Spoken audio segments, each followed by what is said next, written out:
우리 시간 하나님의 말씀 같이 보시겠습니다. 하나님의 말씀 시편 13편 1절로 6절까지의 말씀입니다. 구약 성경 809쪽입니다. If you have English and Korean Bible, page 809, Psalm 13, verse 1 through 6. 시편 1절로 13편 1절로 6절까지의 말씀 되겠습니다. 찾으셨으면 우리 함께 봉독하도록 하시겠습니다. 다 같이 봉독합니다.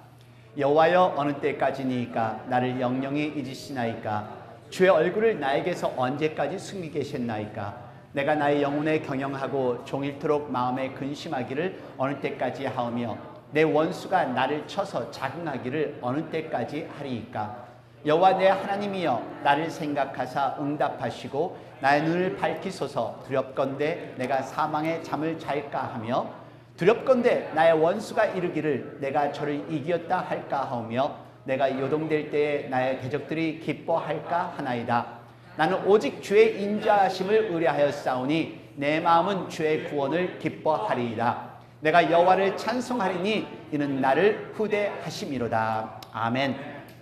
우리 7월 한 달 동안 여러분들은 우리 같이 참여하였습니다. 보내는 선교사가 되었고 또 우리 학생들, 우리 아르헨티나 팀 선교를 직접 다녀오는 그런 많은 선교 일을 하였는데요. 오늘 마찬가지로 이제 7월 마지막 주를 맞이하면서 정말 이 선교를 통하여서 하나님은 어떻게 역사를 하시나, 또 선교를 통하여서 하나님께서 우리에게 주시는 말씀이 무엇인가를 또 정리해 볼 수 있는 그러한 시간이 되기를 원합니다. 일본에 있는 나가사키에 가시게 되면 나가사키에 니시자카라는 언덕이 있습니다. 그 언덕 위에 한 기념관이 서 있는데요. 이 기념관은 일본 선교 100주년을 기념하는 기념하는 의미에서 이 선교 순교관이 세워졌습니다. 선교 순교의 기념관인데요. 특별히 그 당시에 저는 일본에 이런 엄청난 기독교인에 대한 핍박이 있었던 걸 사실 잘 몰랐었어요. 바로 올해 초에 한국 절두산에 가서 한국의 이 선교사님들이 그런 이 순교를 당한 그 모습을 보고 참 마음에 애절을 했었는데요. 설교를 준비하면서, 아이들의 선교를 준비하면서 알게 된 그 일본 나가사키의 그 선교 순교 기념관, 여기에는 지금 26명의 최초로 순교를 당한 이 순교자들의 기념하기 위해서 세워놨는데요.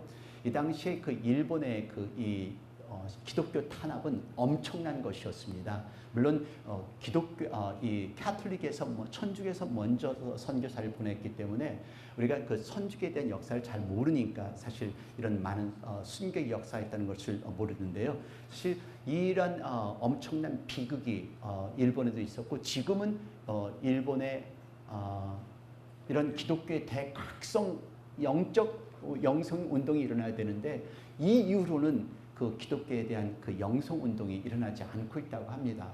아직도 많은 기독교인들이 있지만 그 기독교인들이 더 열심히 기도를 하고 있는 중이에요. 그래서 여기에서는 너무도 참혹한 순교를 당했었는데요. 이 참혹한 순교가 이 사람들을 물속에 집어넣어서 죽이기도 하고 불로 태워서 죽이기도 하고, 그리고 신부들 앞에서 사람들을 죽게 해서 그 사람들이 직접 예수님을 부인하고 하나님을 부인할 수 있게끔, 그리고 예수님 사진을 천주교에서는 사실 그런 심볼들이 참 중요합니다. 십자가의 심볼, 사진 심볼, 이런 상징들이 중요한데요. 그 예수님 사진을 짓밟게 하고 침을 뱉으면은 살려주는 그런, 그리고 이 사람들이 신부 앞에서 신부가 예수님을 하나님을 부인하면은 이 사람들을 살려주고, 이 신부가 신앙을 주장을 하면은 이 사람들을 죽이고 하는 그런 엄청난 비극이 일어났었는데요. 이러한 순교 기념관을 방문한 한 일본의 작가 엔도 슈샤크가 이 순교 기념관을 방문을 하였습니다. 그래서 이 방문을 하면서 이 사람의 거기서 받는 그 비극, 그 슬픔의 감동으로 인하여 책을 쓴 것이 이 침묵이라는 책입니다.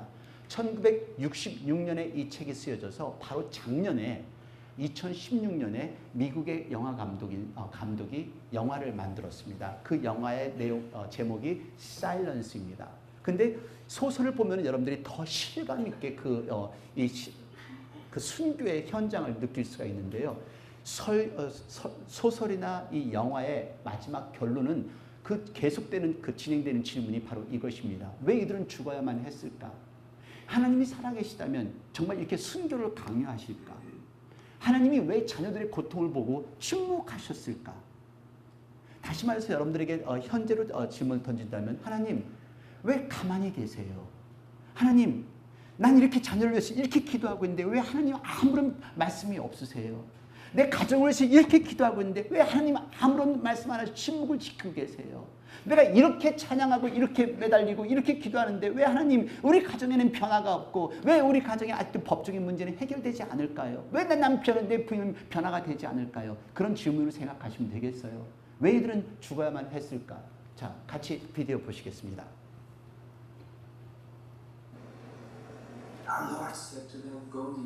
우리 모두는 예수님을 영접하고 복음을 전하는 것이 우리에게 주어진 사명입니다. 포르투갈과 스페인에서는 많은 선교사를 보내었습니다. 최초의 선교사가 일본으로 보내졌는데 그 선배 신부가 일본에 도착하면서 행방불명이 돼버린 것입니다.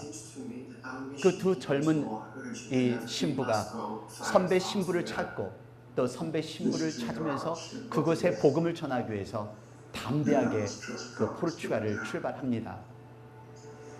일본에 도착하는 순간 그들은 엄청난 어려움과 고통을 겪어가는데요. 위험을 겪어가면서 그들은 선배 신부를 찾기도 하고 그리고 복음을 전하기 시작합니다. 결국 가르페 신부는 처형을 당합니다. 로드리고 신부는 복음을 전하면서 그의 보는 앞에서 일본 성도들이 죽어가는 모습을 보며 갈등합니다. 캄캄한 감옥벽 속에서 손가락이 문드러질 정도로 주님을 찬양하라고 쓰지만은 그렇게 기도를 하지만 하나님은 그의 기도에 아무런 응답이 없습니다. 일본의 신자들은 계속 죽어갑니다. 결국 그는 협박을 받습니다. 네가 하나님을 버리면은 저 사람들은 살 수 있다. 그 고통을 참다 못하여 그 일본 신자들을 살리기 위해서 이 로드리게 신부는 결국에는 하나님을 버립니다. 과연 하나님은 어디 계십니까? 하나님은 아무 말씀이 없으셨습니다.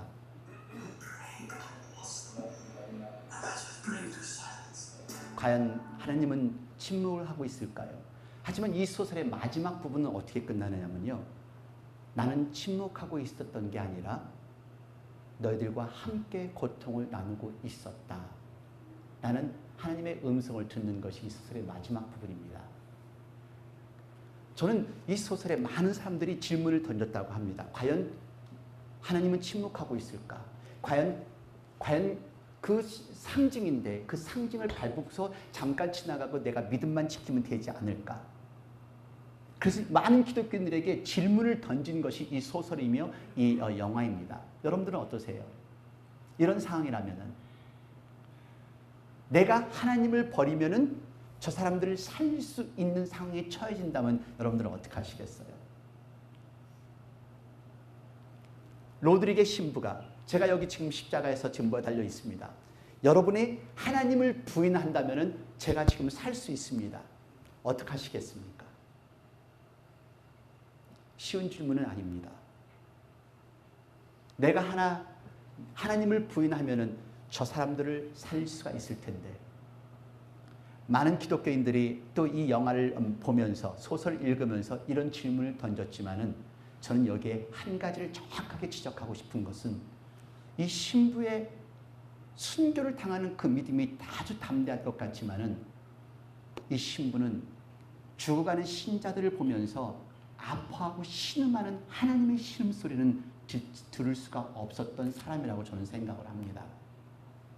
그러면서 저는 이 신부가 자기도 모르게 이 사람들의 삶을 판단하는 심판자가 되어버렸다고 생각을 했습니다.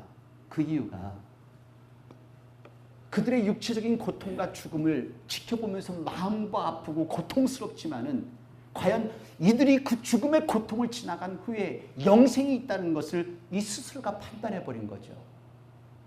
그 고통, 죽음의 고통을 이겨나간다면은 그 이후에는 영생이라는 것이 주어진다는 그것을 알면서 부활이 있다는 것을 알면서 그 안타까운 심정에 인간적인 마음으로 너무도 안타까워서 결국은 내가 하나님을 denounce, 하나님을 버리고 말았다는 것. 저는 이 소설과 영화를 보면서 그렇게 결론을 내렸습니다. 여러분, 보이는 세상이 전부가 아니라 우리에게는 보이지 않는, 예수님을 영접했기 때문에 보이지 않는 영원한 세상이 있다는 것, 영생이 있다는 것을 다시 한번 기억할 수 있는 저와 여러분이 되기를 원합니다. 우리가 이것을 신앙생활 합니다. 예배를 드립니다. 주일날, 수요일날, 그리고 기도를 합니다. 하지만 우리가 궁극적으로 주어진 것은 하나님께서 예수님을 우리에게 주셨기 때문에 예수님을 영접한 자, 그들은 그 성령의 권능을 받고 그 세상에 나가서 복음을 주고 침례를 주고 가르치는 것이 이게 우리의 사명입니다. 비록 고통스럽고 아프지만은 그들에게 구원의 확신이 있다면 그들은 이 땅에서의 고통보다 구원의 확신인 그 영생이, 더 나은 영생이 우리에게 주어졌다는 것을 우리는 기뻐하고 우리는 감사해야 될 줄로 믿습니다. 이 신부, 이 소설의 마지막 부분에 저는 그것이 한 가지, 과연 그 죽음 앞에서 우리는 그 죽음과 고통과 아파하지만은 과연 can we let go? 영생을 사모하는 진정한 믿음의 성도들이 될 수 있을까? 하나님은 어디에? 그 순간 우리가 고통을 겪을 때, 우리가 아픔을 겪을 때, 그리고 우리가 기도해도 아무런 응답이 없다고 생각하면서 몸부림칠 때, 그 순간에도 하나님은 침묵하는 게 아니라 함께 나와 고통을 나누고 있다는 사실을 기억하실 수 있는 저와 여러분이 되기를 원합니다. 그래서 오늘 본문의 말씀은 시편은요, 참으로 중요합니다. 이 시편은 세 부분으로 나눠지는데요. 1절과 2절, 3, 4절, 또 5, 6절인데요. 1절, 2절에서는 언제까지 기다려야 되느냐 하는 한기대 원망 같은, 그 원망 같은 그런 모습이 보이고요. 3, 4절부터는 갑자기 태도가 바뀌더니 하나님 앞에 간절히 기도를 합니다. 그러고 나서 또다시 태도가 또 바뀝니다. 하나님 앞에 갑자기 찬양을 드리면서 영광을 드리는 장면이 오늘 본문 이 짧은 구절에 세 가지의 모습을 볼 수가 있어요. 아마 우리들 중에는 지금 1절과 2절 사이에 있으신 분은 많으실 거예요. 하나님 언제까지요? 근데 어느 분은 그 힘들고 어렵지만 끊임없이 기도하는 분이 계실 거고요. 어느 분은 이 모든 것을 듣고 하나님 찬양합니다, 하나님 일합니다, 하나님 영광을 돌립니다 하시는 분들이 계실 것이고요. 자, 첫 번째, 시인이 응답을 받았는지 알 수는 없어요. 저는 모르겠어요. 하지만 마지막 순간에 하나님께 찬양하고 기뻐하는 이 모습이 저의 마음을 사로잡았습니다. 여러분, 지금 하나님의 음성이 들리세요? 오늘 여러분들 드리는 기도 제목이 지금 아직도 응답되지 않는 것 같은가요? 자, 그렇다면 보십시오. 언제까지? 이 다윗, 이 시편 기자 똑같은 표현입니다. 하나님 언제까지요? 다 같이 1절 2절 봉독합니다. 여호와여, 어느 때까지니까 나를 영영히 잊으시나이까? 주의 얼굴을 나에게서 언제까지 숨기시겠나이까? 내가 나의 영혼에 경영하고 종일토록 마음에 근심하기를 어느 때까지 하오며 내 원수가 나를 쳐서 자궁하기를 어느 때까지 하리이까? 어때요? 이 기도가 포멀리아 하세요? 저는 사실 너무너무 이게 피부에 와닿아요.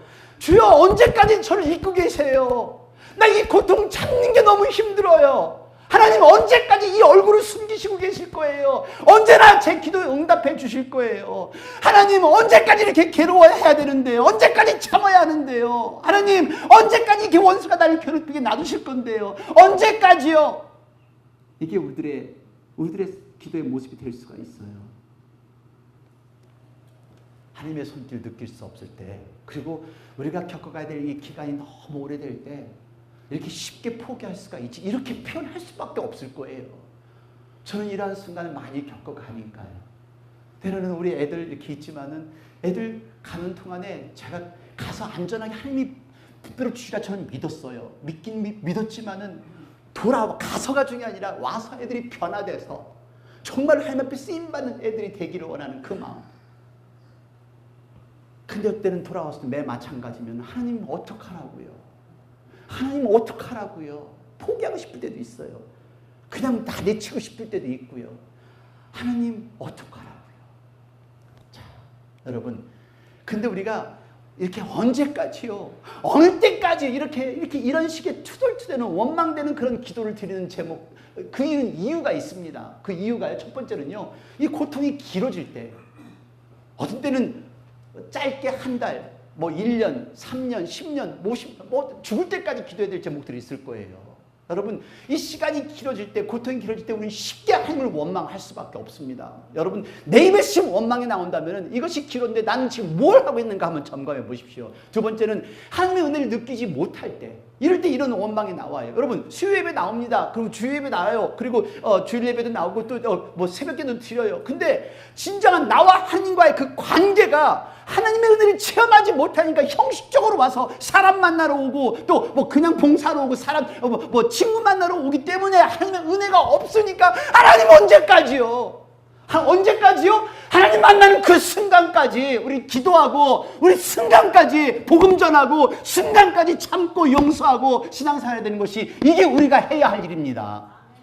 은혜를 못 느끼니까 어쩔 수 없이 와서 찬양하니까 어쩔 수 없이 와서 일을 하니까 현대인이기 때문에 교양인으로서 일주일에 한 번은 예배를 드려야 하니까 그런가요? 그렇다면 당신의 기도는 어느 때까지가 라는 이런 기도밖에 나올 수밖에 없습니다. 세 번째는요, 감정이 몰아가요. 하나님께 예배를 드립니다. 십자가를 봅니다. 하지만 아직도 내 생각으로 가득 차 있는 게 우리 사람들이에요. 여러분, 정신과에서 지난번에 말씀드렸지만 정신과에 가장 첫 번째 물어보는 질문은 Do you have racing thought? 계속해서 생각을 꼬리에 꼬리를 무느냐 그겁니다. 결국은 우리의 본능은 부정적이라서 자꾸 부정적인 생각이 들어요. 그러면 걱정을 꼬리를 낳고 걱정이 또 꼬리를 낳고 그래서 결국은 두려움이 생기고 그래서 두려움 속에서 나는 I cannot do anything. 그리고 난 잘못은 와서 기도할 생각은 하지 않고 나는 내가 혼자 문제가 정리가 된 다음에 저에게도 그런 분들 많으세요. 다 정리가 된 다음에 가서 기도할게. 신앙생활이요? 정리가 된 후에 아닙니다. 힘들고 어려울 때 가장 고통스러울 때 그때 하나님 앞에 매달리셔야죠. 편안할 때는 신앙생활 잘하는 사람인지 아닌지 몰라요. 다 교양적이니까요. 편안할 때는요 다 그냥 웃으면서 예배드리고 기도해요. 그러다가 결국은 우울증, 정신질환에 성격장애, 불안장애 이 모든 걸 겪어가는 거죠. 네 번째는요 원수마귀의 존재예요. 어쩌면 나는 아무리 신앙생활을 하더라도요 어느새 순간 마귀에게 사로잡혀서 내가 생각지 못하는 악한 생각이 계속 올 수가 있어요. 여러분 마귀들이요 여기 보세요. 4절 말씀 다 같이 봉독합니다. 두렵건대 나의 원수가 이르기를 내가 저를 이겼다 할까 하며 내가 요동될 때 나의 대적들이 기뻐할까 하나이다. 내가 요동될 때 이건 내가 죽어갈 때 죽는다. 마귀들은 우는 사자처럼 우리를 삼키려고 노력하는데 우리는 그만큼 노력을 하냐 이거예요. 특히 여름에 지치기 쉬운 계절에 피곤하고 힘들고 일을 지치기 쉬운 계절에 하나님 앞에 몸부림치면서 기도를 해요. 저는 그래도 감사해요. 이 아이들이 그런 곳에 간다고 선택을 했던 그 자체가 감사해요. 근데 우리 어른들은 어때요? 먹고 사는 게 바쁘니까 그렇게 해서 그 먹고 사는 거 직장 주신 거 감사하고 삶이 감사하다면 it is okay.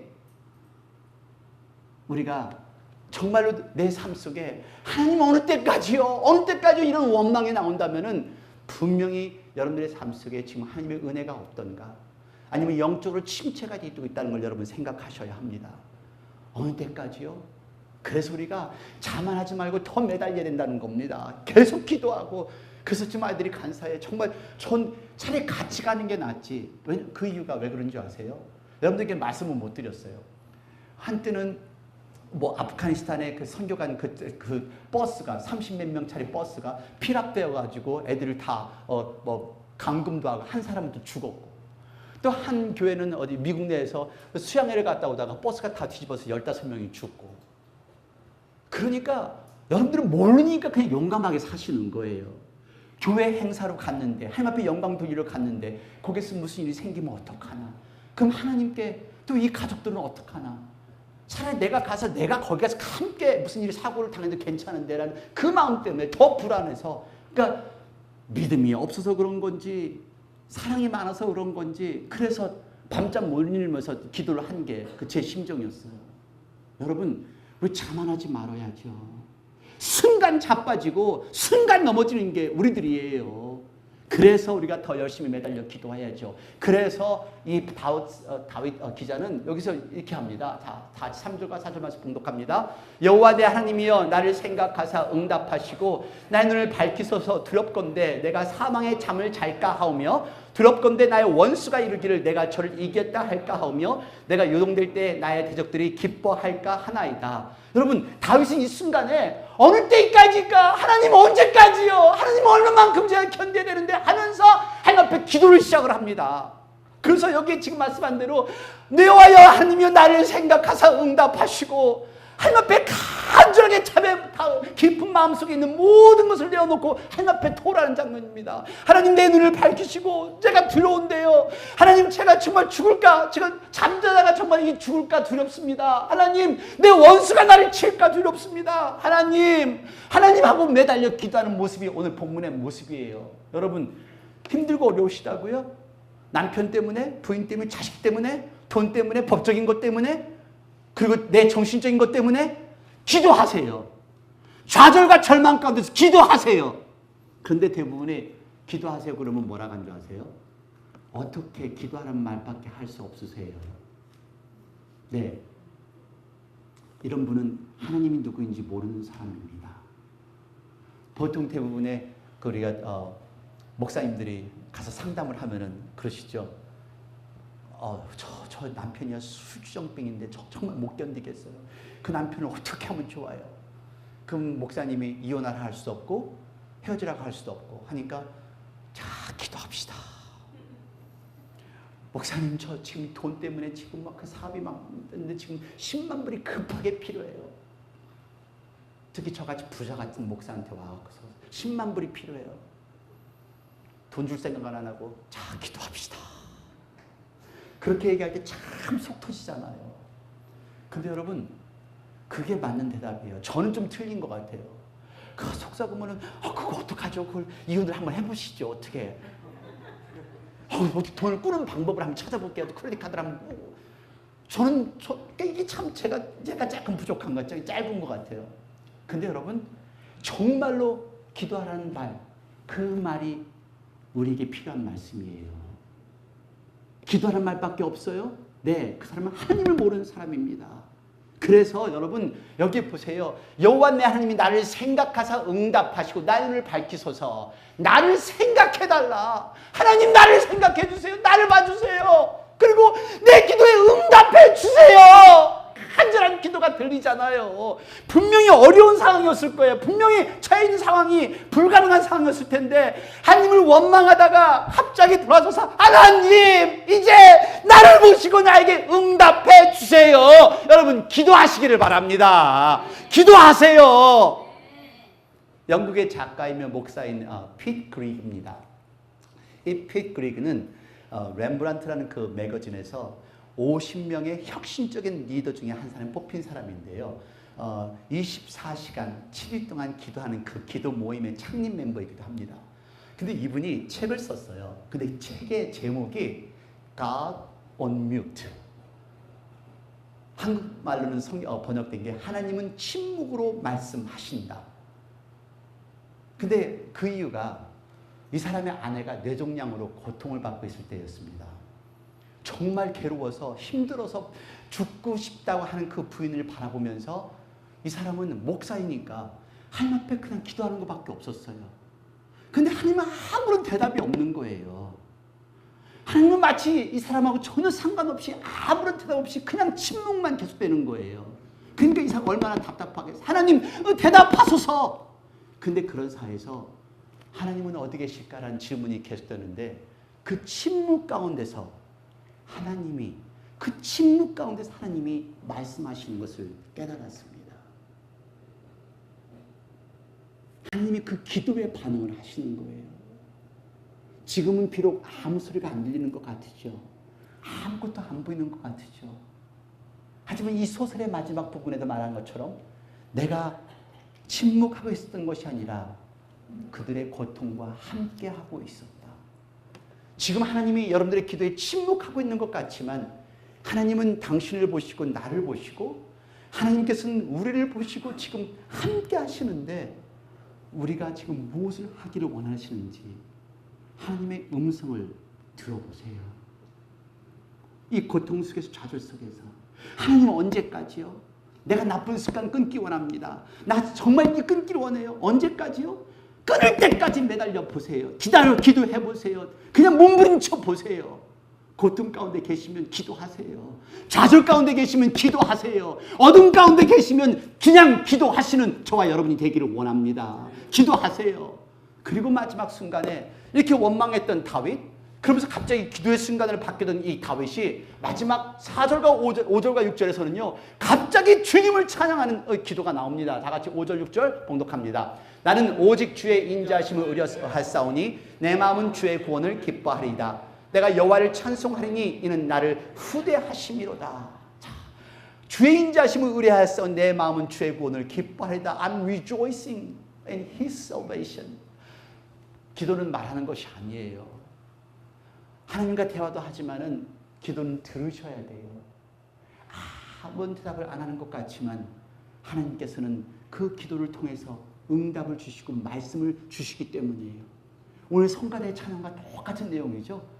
말씀을 듣고 하나님이 그 기도 가운데서 그때 아무런 말씀이 없지만 우리를 하나씩 몰아가시는 하나님의 역사와 하나님의 계획을 믿는 저와 여러분이 되기를 원합니다. 기도할 때는 하나님을 향해서 길을 여셔야 돼요. 오늘이 여러분들이 기도를 하면서도 오늘 이 말씀이 왜 오늘은 내게 주셨을까? 저는 하나님이 제게 주신 말씀이라고 저는 믿어요. 이 침묵 가운데서 선교팀이 가고 있었을 때 하나님께서 제게 준비해 주신 이 말씀 하나를 한 달 거를 준비를 하면서 하나님께서 나를 통해서 뭘 주시는 걸까? 하나님, 큰 우레 같은 음성을 주시진 않지만은 하나님께서 정말 눈에 보이는 환상을 주시진 않으셨지만은 하나님께서는 그 침묵의 기도를 통하여서 계속해서 역사해 가시고 이 상황을 몰아가시는 것을 저는 체험하였습니다. 오늘 여러분 침묵 가운데서도 하나님께서는 말씀하십니다. 이 다윗의 마지막 이 한글 번역이 더 멋있어요.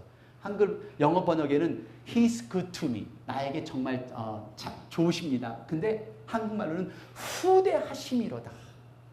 하나님께서 마음껏 선함으로 베풀어 주신다는 겁니다. 후대하심이로다. 하나님, 여러분 지금은 답답하고 힘들지라도 하나님 우리에게 가장 좋은 것으로, 가장 좋은 것 하늘나라의 영생, 그 영생을 주시고 가장 좋은 것을 허락하신다는 것을 믿는 저와 여러분이 되기를 간절히 축원드립니다. 선하신 하나님을 깨달을 때 그때 영적 침체에서 벗어날 수가 있고 그때 하나님의 사랑을 체험할 수 있다는 것을 기억하십시오. 전 여러분에게 한 시를 소개하고 오늘 설교를 마치도록 하겠습니다.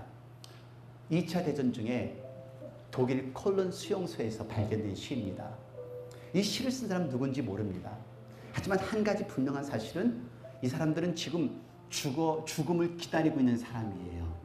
언제 죽을지를 모르지만 죽음을 기다리고 있으면서 그 수용소에서 나치의 게슈타포를 인해서 데스 수용소에서 죽어가는 사람이에요. 근데 그 사람이 벽에다가 이 시를 쓴 겁니다. 이 시의 내용 같이 봉독해 드리겠습니다. 태양이 비치지 않는 순간에도 나는 태양을 믿는다. 아무도 없을지라도 난 사랑을 믿는다. 하나님이 침묵하셔도 난 하나님을 믿는다. 어떤 시련 속에도 길이 있음을 믿는다. 하지만 때때로 이런 고통과 절망 속에서 내 마음은 피난처를 부르짖고 누군가가 있다는 것을 알기 위해 더 부르짖는다.